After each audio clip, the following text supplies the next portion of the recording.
তো বন্ধুরা সকলকে জানাই শুভ সকাল। তো যারা চ্যানেলে প্রথমবার এসেছো অবশ্যই সকলে একটা করে সাবস্ক্রাইব করে দিয়ে ভিডিওটাকে একটা করে লাইক করে দিও।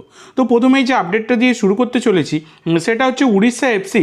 তারা কিন্তু এবারে ডুরান কাপ থেকে নাম প্রত্যাহার করলো। তো ব্যাপারটা হচ্ছে কিছুদিন আগেই তোমাদেরকে জানিয়েছিলাম যে 6টা আইএসএল দল কিন্তু তারা ধীর গতি অবলম্বন করছে, কারণ আইএসএল এর অনিশ্চয়তার জন্য। এবার এই আইএসএল এর অনিশ্চয়তা, এই আনসার্টেন বিষয়টা, এটা সম্পূর্ণ কোপ মারছে কিন্তু ডুরান কাপের ওপর। কারণ সত্যি কথাই তো, দল গড়বে কি করে, দল গড়ার তো সাহসই পাচ্ছে না, তবুও কিন্তু দল প্রত্যেকটা দলই মোটামুটি গড়ছে, কিছু কিছু করে কিন্তু প্লেয়ার কিন্তু তারা দলে নিচ্ছে। ভালোই ট্রান্সফার মার্কেটে অ্যাক্টিভ রয়েছে বেশ কিছু দল। কিন্তু এক্ষেত্রে উড়িষ্যা এফসি তারা ডুরান কাপ থেকে নাম প্রত্যাহার করে নিল, এই রকমটাই কিন্তু খবর পাওয়া গেছে। তো উড়িষ্যা এফসি কিন্তু যে ডুরান কাপ হতে চলেছে এই জুলাই মাসে, সেখানে কিন্তু উড়িষ্যা এফসিকে আমরা খেলতে দেখতে পারবো না। তো এর পরবর্তী যে আপডেটটা তোমাদেরকে দিতে চলেছি সেটা একজন বিদেশিকে নিয়ে, যার নাম অ্যালেক্সিস গোমেজ। তো 25 বছর বয়সী আর্জেন্টাইন এই অ্যাটাকিং মিডফিল্ডার অ্যালেক্সিস গোমেজকে তোমরা সকলেই চেনো।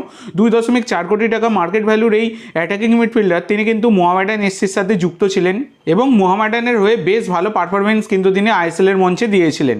তো এই অ্যালেক্সিস গোমেজ, তার কাছে কিন্তু আইএসএল এর বিভিন্ন ক্লাবের অফার ছিল, মুম্বাই সিটি এফসির মতো দলেরও অফার কিন্তু তার কাছে ছিল। তবে বর্তমানে যেটা জানা যাচ্ছে সেটা হচ্ছে তিনি ইন্দোনেশিয়ার ফার্স্ট ডিভিশন ক্লাব পার্সিজাব জেপারাতে সাইন করে দিয়েছেন। সেই ক্লাবের বর্তমান কোচ হচ্ছেন মারিও লেমস। তো যে মারিও লেমস কিন্তু মুম্বাই সিটি এফসির অ্যাসিস্ট্যান্ট ম্যানেজারের ভূমিকা পালন করছিলেন, তিনি কিন্তু এই পার্সিজাব জেপারার হেড কোচ হিসাবে নিযুক্ত হয়েছেন, সেই দলেই কিন্তু সাইন করেছেন এই অ্যালেক্সিস গোমেজ। তো এর পরবর্তী আপডেটে যাওয়ার আগে তোমাদের সকলের কাছে আমার একটাই অনুরোধ, যারা যারা চ্যানেলে প্রথমবার এসেছো অবশ্যই সকলে একটা করে সাবস্ক্রাইব করে দিয়ে আমাদের সাথে যুক্ত হয়ে যেও। সাবস্ক্রাইব করা সম্পূর্ণ ফ্রি, তাই তোমরা সকলে অবশ্যই একটা করে সাবস্ক্রাইব করে দিতে ভুলো না। তো এর পরবর্তী যে আপডেটটা তোমাদেরকে দিতে চলেছি সেটা কার্ল ম্যাকিউককে নিয়ে। তো কার্ল ম্যাকিউককে তোমরা সকলেই চেনো, 32 বছর বয়সী Irish defensive midfielder, market value 3.2 কোটি টাকা। তো এই কার্ল ম্যাকিউক তার কিন্তু এই 31শে মে 2025 এফসি গোয়ার সাথে চুক্তি শেষ হয়ে গেছে। তো এফসি গোয়া তাকে অফিসিয়ালি থ্যাংক ইউ জানায়নি ঠিকই, তবে এফসি গোয়ার কিন্তু ছেড়ে দেওয়ার একটা সম্ভাবনা প্রবল হয়ে আছে আর কি, এই কার্ল ম্যাকিউককে কেন ছেড়ে দেবে কিছুক্ষণ পরেই আমি তোমাদেরকে একটা আপডেট দিচ্ছি, সেইটার মারফত তোমরা বুঝতে পেরে যাবে। তো এক্ষেত্রে কিন্তু কার্ল ম্যাকিউকের ওপর একটা জেনুইন ইন্টারেস্ট শো করছে চেন্নাইন এফসি। তো চেন্নাইন এফসি কিন্তু কার্ল ম্যাকিউককে দলে নিতে চাইছে। তো দেখা যাক পরবর্তীকালে এই বিষয়ে কোনো রকম ফার্দার ডেভেলপমেন্ট হলে আমি তোমাদের সাথে শেয়ার করে দেবো। তো এর পরবর্তী যে আপডেটটা তোমাদেরকে দিতে চলেছি সেটা একজন বিদেশিকে নিয়ে, যার নাম ডেভিড টিমোর। তো ডেভিড টিমোর হচ্ছেন একজন 35 বছর বয়সী Spanish defensive midfielder, market value 1.6 কোটি টাকা।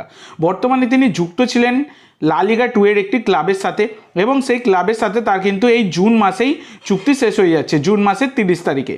তো ব্যাপারটা হচ্ছে এই ডিফেন্সিভ মিডফিল্ডারকে দলে নিতে চলেছে এফসি গোয়া, এইরকমই কিন্তু খবর পাওয়া যাচ্ছে। তো এই কারণেই তারা কিন্তু কার্ল ম্যাকিউককে ছেড়ে দিতে চলেছে, এইরকমই খবর রয়েছে। তো দেখো, ডেভিড টিমোর এই প্লেয়ারটি কিন্তু মোহনবাগানের পুরনো টার্গেট, বর্তমানে দাঁড়িয়ে মোহনবাগান তাকে টার্গেট না করলেও গত সিজন বলো, তার আগের সিজন বলো, লাস্ট 2-3টে সিজন ধরে তাকে কিন্তু টার্গেট করেছিল মোহনবাগান। এর আগে আমি তোমাদের সাথে শেয়ার করেছিলাম এই প্লেয়ারটির নাম, অনেক বাড়ি লিঙ্ক আপের খবর কিন্তু পাওয়া গেছিলো, সেটা আমি তোমাদের সাথে শেয়ার করেছিলাম। তো অবশেষে মোহনবাগানের প্রাক্তন টার্গেট প্লেয়ারকে তুলে নিতে চলেছে কিন্তু এফসি গোয়া। এটা এফসি গোয়ার জন্য একটা ভালো ডিল হবে, কারণ ডেভিড টিমোর যথেষ্ট ভালো প্লেয়ার। তো এর পরবর্তী যে আপডেটটা তোমাদেরকে দিতে চলেছি সেটা হচ্ছে এবার কিন্তু রোনাল্ডোর মুখোমুখি হবে মোহনবাগান, এইটা প্রায় কনফার্ম হওয়ার পথে। কারণ দেখো বন্ধুরা, তোমাদেরকে কিছুদিন আগেই জানিয়েছিলাম যে ক্রিশ্চিয়ানো রোনাল্ডো তিনি নিজে একটা ইঙ্গিত দিয়েছিলেন, তিনি সৌদি আরবের ক্লাব আল নাসের ছাড়তে চলেছেন। পরবর্তীকালে কিন্তু ফ্যাব্রিজিও রোমানো তিনি কিন্তু জানিয়ে দিয়েছিলেন যে রোনাল্ডো তিনি আল নাসেরের সাথে নতুন চুক্তি করে থেকে যাবেন। তো দেখো, আল নাসের ক্লাব যেহেতু এসিএল 2 এর জন্য কোয়ালিফাই করেছে, আর সেখানে মোহনবাগানও কোয়ালিফাই করেছে, তাহলে এই কোশ্চেনটা তোমরা অনেকেই করতে যে মোহনবাগান কি কখনোই রোনাল্ডোর মুখোমুখি হতে পারে, এইরকম সম্ভাবনা কি রয়েছে? হ্যাঁ, অবশ্যই সম্ভাবনা রয়েছে। তো মোহনবাগানও এসিএল 2 এর জন্য কোয়ালিফাই করেছে গ্রুপ স্টেজের জন্য, আর আল নাসেরও কোয়ালিফাই করেছে। এবার ড্রয়ের পরে যদি মোহনবাগানের টিমে আল নাসের পড়ে, তাহলে কিন্তু রোনাল্ডোর বিরুদ্ধে আমরা মোহনবাগান দলকে খেলতে দেখতে পেতে চলেছি।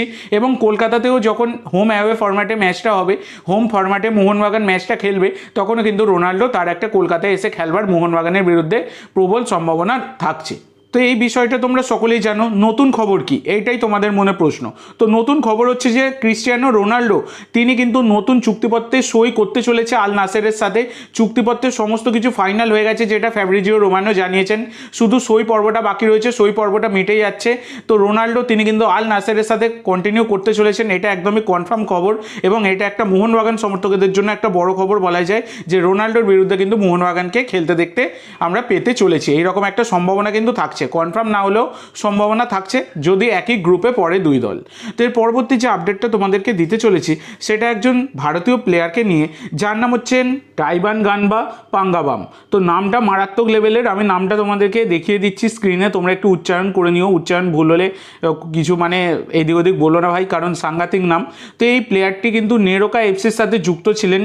তো এই টাঙ্গাবামের মেন পজিশন হচ্ছে যে তিনি মিডফিল্ডে খেলেন।